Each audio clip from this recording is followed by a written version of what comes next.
Reka nibwirire umupiyoniya ahava akagera hose cyangwa aherereye hose kuri iyi si, ni ukuvuga ngo wamayininze payi netiwake, umaze kuyimayininga uyiha umwanya umunsi ku wundi, ugacungana no kumenya ngo maze kumayininga payi zingahe, bigeze he, ugakurikirana ibiganiro, ukamenya amakuru kuri payi netiwake nk'umushinga wahisemo gukurikirana, ukavana uyu mushinga ngombe nzagira ikintu mukuramo. It's okay. This is the time. Iki nicyo gihe kuko uyu mushinga ugiye gutungurana.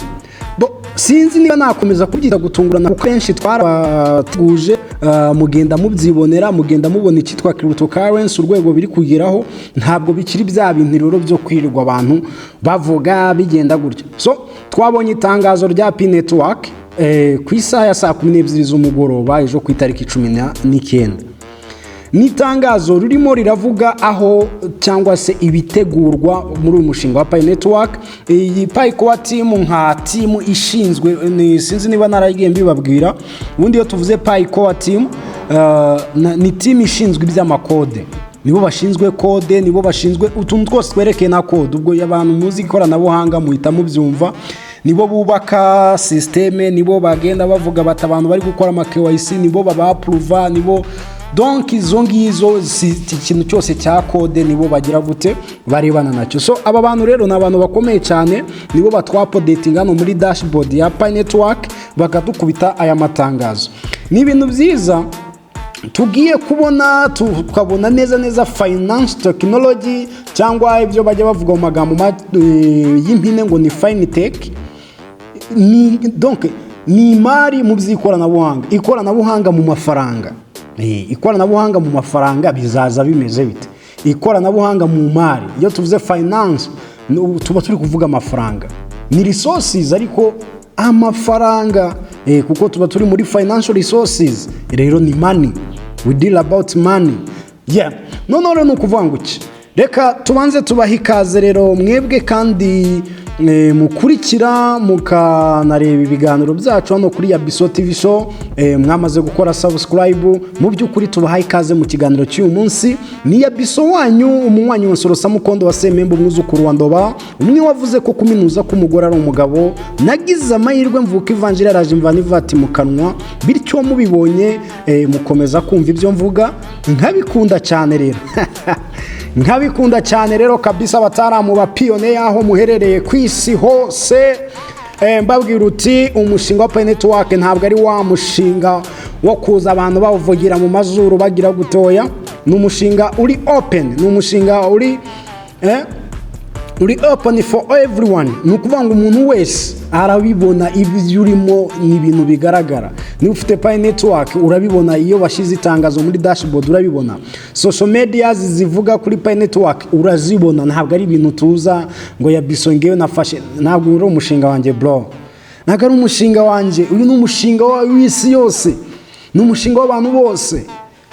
Igihe rero kiba kigeze kugira ngo twebwe twemera ahubwo tugendane n'igihe, tugendane n'ikoranabuhanga. Nagiye mbibabwira inshuro nyinshi cyane, mbabwira uti Imana niyo ya mbere kuri iki gihe, Imana niyo ya mbere, abantu bose bemera Imana niyo ya mbere, ariko hakurikiraho ikoranabuhanga, cyo twita internet. Nimvuga ikoranabuhanga, nta internet nta koranabuhanga, icyo ngicyo cyo kiri kumvikana, kuko ikoranabuhanga ryatekerejweho bahita bavuga bati ni iki kizatuma ikoranabuhanga koko rigomba kujya mu bikorwa na internet.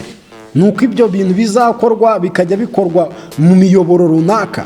So iri tangazo rero payi KOWATIMU yashyizemo, baravuga ngo it's been over 100 days since the launch of open network.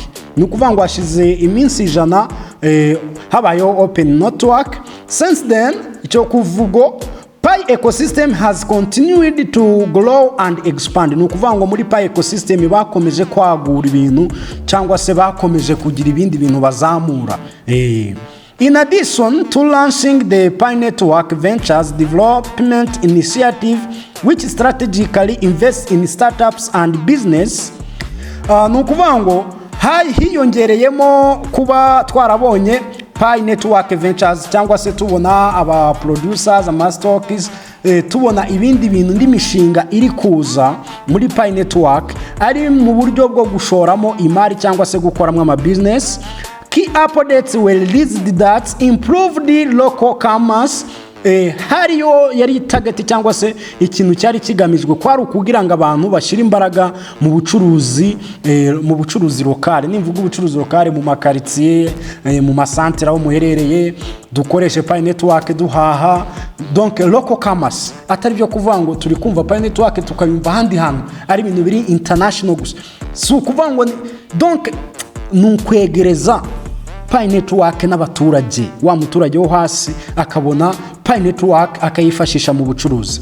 So platform level utilities ano ni uburyo bwo gukoresha iyi Pi Network nkuko turi kubivuga: security, umutekano wayo, utility driven apps za application zigomba kongerwa mu mushinga wa Pi Network. Twagiye tubivuga kenshi hana abantu benshi bagiye bashora imari, twagiye tubona amakarita y'ama payment cards, izi karita twifashisha twishyura bizira abashira mu byuma zigomba kujya zibika izo Pi. Twagiye tubona iraya Elon Musk yitwa Tesla, twabonye n'izindi zigomba kuzamo hano and more n'ibindi byinshi hano bavuga. So barakakubwira ngo read the full blog on the first 100 days of Open Network to learn more about network progress and growth. Ushaka kumenya byinshi ushobora kugenda ureba kuva kuri ya minsi 100 Open Network ibayeho, ukagenda usoma byinshi ukareba progress ya Pi Network n'uburyo iri kwaguka cyangwa se iri gukuramo. So uyu mushinga rero impamvu nge mangarutse wenda kuri ritangazo ngo ndibabwire, hari igihe nyine sometime hari n'amatangazo azatukanga kwirirwa tuza ngo tuyavuge tubona nyine ari bya bindi, ariko wenda hari guhindukamo bice, ariko tukabona ari bya bindi namwe muwabona. So kuri inshuro iyi Pi KOWATIMU irimira irakwereka ko uyu mushinga ari aho ugeze. Sinzi niba nawe wabibara gukabona ko ufite iminsi 100 Open Network ibayeho. Iki gihe turi kwinjira muri cyagiye tugiye kuvuga ngo tugiye kubona full mainnet handi turi tutegereje kubona GCV tangira gukoreshwa, cyangwa iyo GCV takoreshwa hagakoreshwa kandi gaciro kavuzwe na Nicolas Kokarisi, Dr. the owner of Pi Network, fondateur wa Pi Network. Tukabona avuga agaciro ka Pi ku itariki 28 z'uku kwezi kwa gatandatu. Ni ibintu twiteze. So twabonye Pi domain, bira bya Pi domain auction muri cyamunara, ibintu byagize ico bihindura kuri Pi Network, muri Pi ecosystem, biba biri ibintu bigaragara. Twe ntabwo tubibona kubera ka kenshi twita turebera kuri exchange hariya, tukabona ya Pi 0.5 0.60 tukavuga dutaha turahiye turashize. Ese mujya mubibona ukuntu Pi igiye kubita gutya kabigeze ku $1.5 abantu bagasara bakayagara? Mujya mubibona ukuntu yigeze igera ku $3. So iyi coin na mikino, iyi coin nta mikino. Icyo nge nakubwira cyo niba waramayininze Pi yawe ukabuza ifite, please calm down, tuza, ufite ifaranga, ufite ifaranga man. Izo ni ifaranga wicaranye, izo ni ifaranga sente zilina wewe. None se urafata Pi, niba uri kubona kuri exchange nibashake bayishyire ku giceri cy'ijana, none ufite ibiceri by'ijana nka 5 mu rugo, wabifata ukabijugunya? Wabifata ukavuga ngo ntago byitayeho? Mani tuge tuganira, ntukaze ngo ya biso urakabya.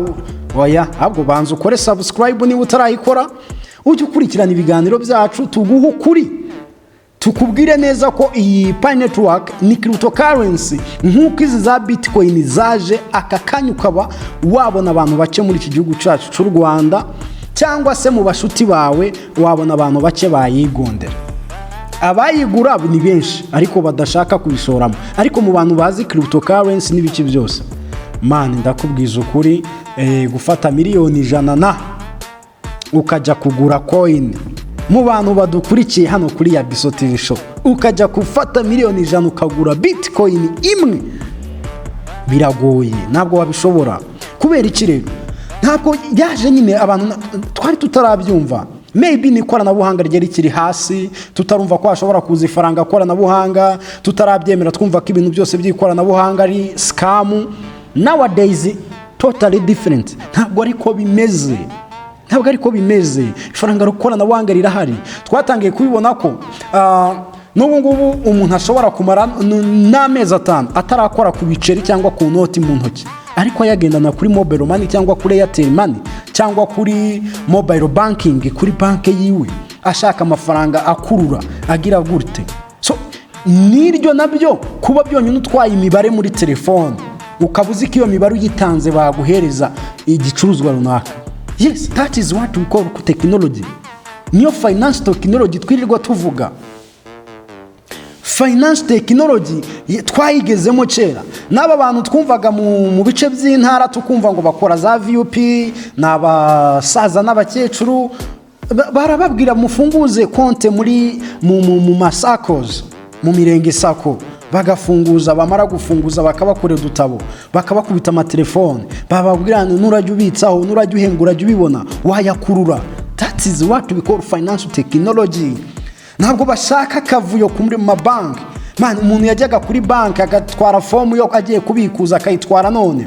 Ejo bakabanza bakayicekinga bakareba niba ufite mwayo mafaranga. Ejo bundi ukazasubirayo ugasanga ni ikibazo, ukamara icyumweru ushaka kubikuza. Nowadays siko bimeze. Amafaranga wemerewe gukura kuri telefone uyakuraho utirugera kuri banki ukikomereza. Nayo menshi waba ukeneye ugeze kuri banki ntabwo hasanga wa murongo wa danger. Kubera ko abantu bafite uburyo bashobora ku accessinga bank account zabo batageze ku mabanke physically. So that is what we call financial technology. Man, mwumva icyo bita ikoranabuhanga. Ibi bintu abantu ntibakabivuga inshuro nyinshi ngo mwumve ngo baragashaka ama views turazishaka bro, views turazishaka, ariko nabwo turi gutanga ubumenyi. Ibyo turi kuvuga ntabwo ari bya bintu wagenda ngo utoragure hariya.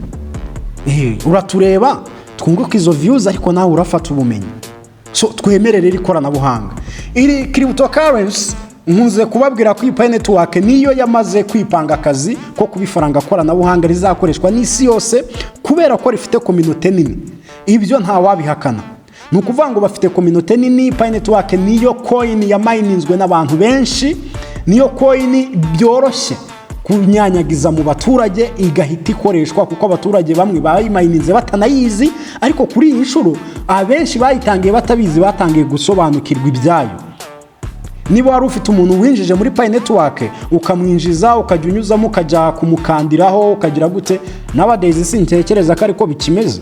Ubu nawe yamenye ukuntu bamayininga, yamenye ukuntu agomba kubicunga. Abenshi bamenye guhindura passphrase, abenshi bamenye guhindura password, bamenye guhindura phone number ku buryo bigoranye ko wazimwiba. Nubwo n'ubundi nkiri kubona benshi bazibwa bande na bande, benshi muracyamamagara bazi twibye dufashe duhindura ibi.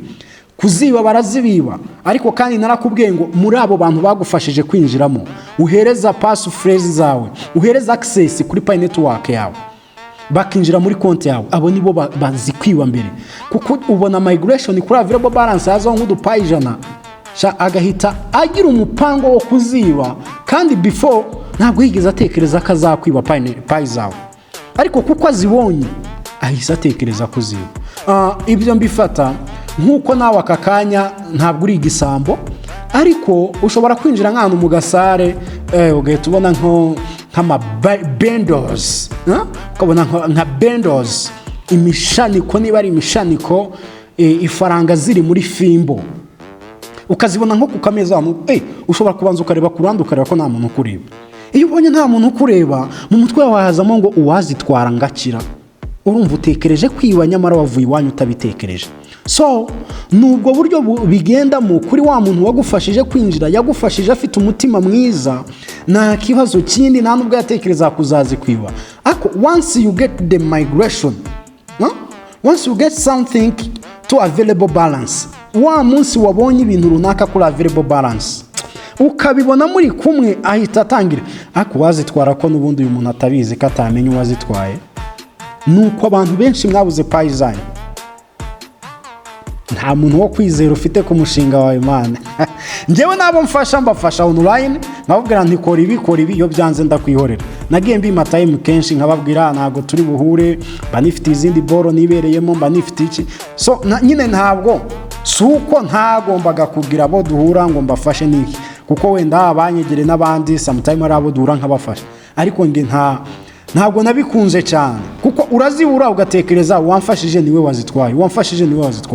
Hano kuri Abiso TV show man, ntekereza ko nta muntu nabwiye ngo mpa passphrase zawe mpibici, oya ndazi neza ko ubafashije abo bazi. So Amerika cyo yashikaye akaye cyane Donald Trump cyane bari kwa bati GCV bekoreshe tugombe dutangiza umushinga utangira uraninge, kuko Amerika yo nta nubwo bashaka rira dolari ryabo, ntago bari kuryemera, barashaka ubundi ifaranga ry'ikorana buhanga. Iby'idolari bya fiat money ntago babishaka, barashaka ifaranga korana buhanga. Kandi narakubwiye ngo Amerika yataka bora twese dukurikiriza. Amerika man nyine twisanze ari uko Amerika ari iyoboye isi, nubwo tugifite ibihugu byinshi nka za Russia, China, za France, n'ibihugu byo mu Barabu, za Qatar, ni ibihugu bikomeye ku buryo n'umunyamerika ashobora kubigeramo akumva arazengereye, yareba igihugu akibaza kubera iki batubwiye ko Amerika ari imeze nk'ijuru gusa. Hari ibindi bihugu birenze bro, birenze bafite n'ubushobozi ku rwego rwo hejuru, ariko Amerika yipanze akazi, yatubwiye ko yadushize mu mitwe ko Amerika ikirimo kigomba gukunda, kandi kugera n'ubu Amerika nge sinjya nyibona ifailing. Mu byo mbona ntabwo nayibonye muri byinshi, mu byo yafailinze ubwo sinayibonye, ahubwo nge mu byo nabonye nayibonye iri gusuccessinga. Na filime ndeba zirimo abanyamerika mbona ari filime tu umunyamerika ntabwo ajya yemera gufailinga bro, kandi birangira afite umufana. Ariko impamvu ya mbere mugomba kubyumva, Amerika ni state irimo ingeri zose z'abantu, irimo abazungu, irimo imihondo, irimo abablaka, irimo abantu bose bariyo. Bivuze ngo nujya urasanga umunyarwanda kandi ukaze, urasanga umukongomani ukaze, urasanga umurundi ukaze, ku buryo abo bantu bose iyo bateranye n'ubundi Amerika iyo amaze kwemeza ikintu, ni ukuvuga niba mfiteho umushuti wanjye w'umunyarwanda arambwira nti hano muri Amerika twemeje ibi kandi turabona ni byiza, urumva umuntu uri muri Amerika abibwiye umunyarwanda uri mu Rwanda, ndabikunda bitaranagera mu gihugu. Nese ubundi utekereza ko izi cryptocurrency tuzimenyeshwa nande?